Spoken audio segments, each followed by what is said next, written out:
Welcome to the podcast, where a passion meets purpose and limits are challenged. I'm your host, Eleonora Gendelman.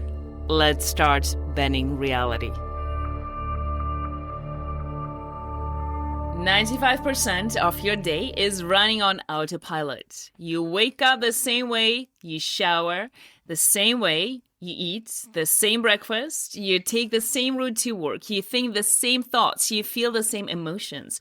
You react the same way to the same people. You're living your life unconsciously, automatically, predictably. The first step to change is becoming conscious of your unconscious programs. You have to catch yourself in the act of being your old self. You have to notice when you're thinking the same old thoughts, feeling the same old emotions, doing the same old things. This requires developing the observer self, the part of you that can step back and watch your thoughts, emotions, and behaviors without getting caught up in them. When you can observe your thoughts without being controlled by them, you gain power over them. When you can observe your emotions without being overwhelmed by them, you gain power over them. When you can observe your behaviors without being driven by them, you gain power over them. This is the beginning of conscious evolution. Most people are so identified with their thoughts that they think they are their thoughts. They believe every thought that pops into their head. They don't realize that thoughts are just electrical impulses in the brain that you can choose to pay attention to or not. You are not your thoughts. You are the thinker of your thoughts. The average person has between 60 to 70,000 thoughts per day, and 90% of those thoughts are the same thoughts they had yesterday. They are living in a constant loop of familiar thoughts, familiar emotions, and familiar behaviors. They are not creating anything new. They are just recycling the past. Breaking free from this loop requires you to become conscious of your unconscious mind. You have to shine the light of awareness on your automatic programs. You have to catch yourself thinking the same old thoughts and consciously choose to think new thoughts. You have to catch yourself feeling the same old emotions and consciously choose to feel new emotions. This is not easy and it's not comfortable. Your brain will resist because it's more energy efficient to run on autopilot than actually to make conscious choices. Your body will resist because it's addicted to familiar chemical states. Your environment will resist because it's used to you being a certain way. But this resistance is not a sign that you are doing something wrong. It's a sign that you are doing something different. Everything in the universe is energy vibrating at different frequencies. Your thoughts have a frequency. Your emotions have a frequency. Your words have a frequency. Your actions have a frequency. When you change your frequency, you change what you attract into your life. If you want to attract success, you have to match the frequency of success. If you want to attract love, you have to match the frequency of love. If you want to attract abundance, you have to match the frequency of abundance. When you feel gratitude, appreciation, compassion, or love, your heart rhythm becomes coherent and organized. This coherent heart rhythm sends signals to the brain that promote clarity, creativity, and emotional balance. Most people spend their days in a state of incoherence. Their heart rhythm is chaotic and disorganized because they are feeling stressed, frustrated, angry, or worried. This incoherent state promotes confusion, reactivity, and emotional instability. It's impossible to create the life you want from a state of incoherence. Learning to generate coherent heart rhythm is one of the most powerful tools for transformation. When your heart is coherent, your brain is coherent. When your brain is coherent, your thinking is clear. When your thinking is clear, your choices are better. When your choices are better, your life is better. The simplest way to create heart coherence is through gratitude and appreciation. When you feel truly grateful for what you have, your heart rhythm becomes coherent. When you appreciate the beauty around you, your heart rhythm becomes coherent. When you feel love for another person, your heart rhythm becomes coherent. You don't have to wait for something good to happen to feel grateful. You can feel grateful right now for the fact that your heart is beating, your lungs are breathing, your brain is functioning, you're listening to this podcast. You can feel gratitude for the roof over your head, the food in your stomach, the clothes on your back. You can feel grateful for the people in your life, the opportunities you have, the experiences you've had. Gratitude is the ultimate state of receivership. When you are truly grateful, you're open to receiving more good things. You are saying, yes, please, universe, more of this, please. When you are complaining, you are closed to receiving. When you're appreciating, you are attracting more to appreciate. When you're focusing on what's wrong, you are attracting more things to go wrong. The electromagnetic field of your heart is literally broadcasting your emotional state to the world around you. People can feel your energy even without you saying anything. They can sense whether you're confident or insecure, whether you're happy or sad, whether you're loving or fearful. You're constantly broadcasting who you are through your electromagnetic field. When you become conscious of the energy you're broadcasting, you can choose to broadcast the energy of the person you want to become. You can choose to broadcast confidence even when you don't feel confident. You can choose to broadcast love even when you don't feel loved. You can choose to broadcast abundance even when you don't feel abundant. This is not about being fake or inauthentic. This is about choosing to embody the qualities of your future self before your future becomes your present.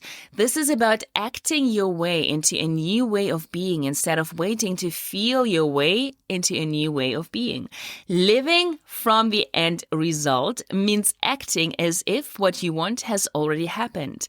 It means thinking, feeling, and behaving as if your desired future is your current reality. It means making choices from your future self instead of your current self.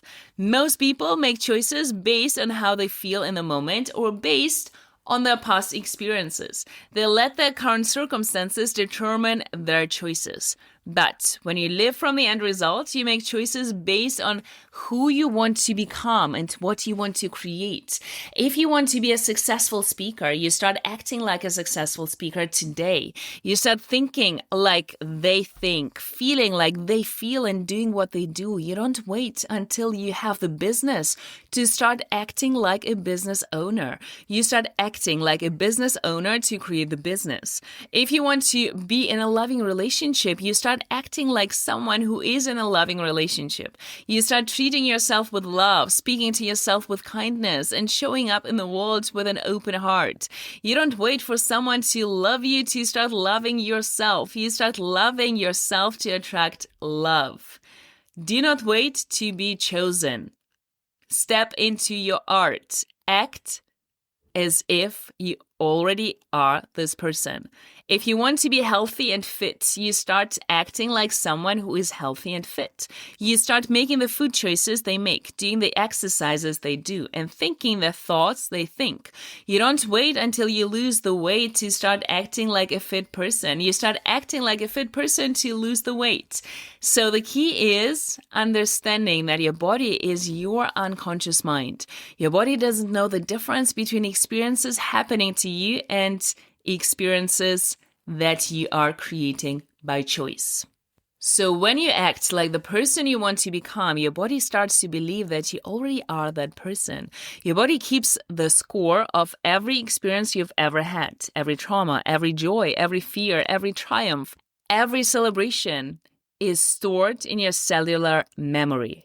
Your body is literally a library of your past experiences, but you can write new experiences into your cellular memory through conscious choice. When you consciously choose to act differently, your body starts to experience something new. When you consciously choose to think differently, your body starts to feel something new. When you consciously choose to feel differently, your body starts to create different chemistry. Over time, these new experiences become new memories, and these new memories become new programs.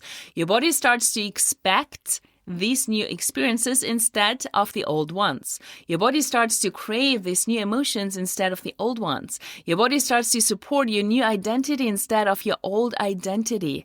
The compound effect of small, consistent actions is extraordinary. Every time you choose to act like the person you want to become, you are depositing energy into the bank account of your future self. Every time you choose to think like they think, you're making a deposit. Every time you choose to feel like they feel, you are making a deposit. Most people underestimate the power of small actions because they can't see the immediate results. They want dramatic changes overnight. But transformation doesn't work that way. Transformation happens through the accumulation of small, consistent choices over time. If you want to write a book, you don't wait for inspiration to strike. You sit down and write for 30 minutes every day. If you want to get in shape, you don't wait for motivation to hit. You go to the gym for 30 minutes every day. If you want to build a business, you don't wait for the perfect idea. You take one small action towards your goal every day. The magic happens in the boring. The magic happens in the daily choices that nobody sees. The magic happens in the consistency of showing up for yourself even when you don't feel like it. The magic happens in the gap between who you are and who you're becoming. Every time you choose your future self over your current self, you're literally rewiring your brain. You are weakening the neural networks of your old identity and strengthening the neural networks of your new identity. You are unbecoming who you are and becoming who you're meant to be. The environment will test your commitment to change. The people around you will consciously or unconsciously try to pull you back to who you used to be. They're not doing this to hurt you. They are doing this because they are uncomfortable with change. Your change reminds them that they could change too, and that makes them uncomfortable. Some people will support your transformation, but others will resist it. They will tell you that you are being unrealistic, that you are dreaming too big, that you should just accept things the way they are. They will try to convince you that change is impossible, that people don't really change, that you should just be happy with what you have. This is when you need to stay strong and trust your vision. This is when you need to surround yourself with people who support your growth instead of people who resist it. This is when you need to remember that you are not changing for them. You are changing for yourself. In just 2 minutes, you can shift your state using simple yet very powerful tools like movement, breathwork, affirmations, and visualizations. Follow at Elevate Coaching on Instagram, where I share my tools for quick state shifts and my practices to stay elevated. Your energy is your power, and you have the ability to elevate it anytime. If you're ready to go deeper into the process of recreating yourself and aligning with the life you truly want, book a free discovery call. Let's bridge the gap between where you are and where you are meant to be. Link you will find in show notes. If you found this episode valuable, please rate, review, and share with someone who would benefit as well. Thank you for choosing yourself, doing the work, and creating change. Keep living with purpose.